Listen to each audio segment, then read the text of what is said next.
আসসালামু আলাইকুম সকল ভাই বোনেরা কেমন আছেন। নতুন আরেকটি ভিডিও নিয়ে চলে আসলাম আপনাদের সকলের মাঝে। তো ঈদের আগের দিন প্রস্তুতি চলতেছে, সব কিছু আগে থেকে রেডি করে রাখবো এজন্য, কারণ সকাল সকাল ঘুম থেকে উঠে রান্না টান্না শেষ করে তারপরে আবার মেয়েকে নিয়ে চলে যাব বাবার বাসায়। এজন্য সব কিছু আগে থেকেই প্রস্তুতি করে রাখছি, যাতে সকালে ঘুম থেকে উঠে রান্না করতে দেরি না হয়, ঝটপট করে নিতে পারি। আর ওইদিকে আমি মাংসগুলো ধুয়ে সুন্দর করে বক্স করে রাখি, যাতে দ্বিতীয়বার আর না ধুইতে হয়, শুধু ফ্রিজ থেকে বের করি তারপরে চটপট করে রান্নাটা বসিয়ে দিতে পারি। তো আপনারাও এরকম করে বক্স করে রাখতে পারেন, অনেকে রাখে আমি জানি, তো আমিও রাখি বরাবরের মতো সব কিছুই বক্স করে, বেশিটা জিনিসই বক্স করে রাখি, কারণ আমার বক্সে রাখলে ভালো লাগে। আর গরুর মাংসটা আমি বক্সে রাখি না, কারণ ওটা আমি ধুই না, না ধুয়ে রেখে দিই, কারণ গরুর মাংস ধুইলে স্বাদটা চলে যায়।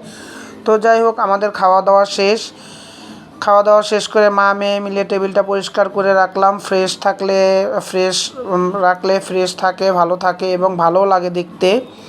তো যাই হোক, খাওয়া দাওয়া শেষ করে চলে আসলাম, একবারে বাসন কোসনগুলো ধুয়ে পরিষ্কার করে তারপরে রাখলে আর কোনো টেনশন থাকে না। এজন্য আমি সব কিছু খাওয়া দাওয়া শেষ করে পরিষ্কার করেই রাখার চেষ্টা করি। দেখা গেছে এরকম করে ধুয়ে পরিষ্কার করে রাখলে আর বেসিংয়ে ময়লা হয় না, আর দেখতেও খারাপ দেখা যায় না, আর পাকের ঘরটা যদি সুন্দর থাকে তাহলে সব কিছুই ভালো লাগে।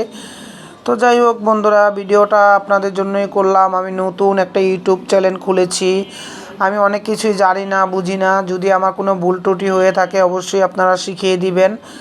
আর লাইক কমেন্ট করে বন্ধুরা পাশে থাকবেন, যদিও আমি অনেক কিছুই জানি না। তো আল্লাহ হাফেজ, আমার সকল ভাই বোনকে জানাই আসসালামু আলাইকুম, ভালো থাকবেন।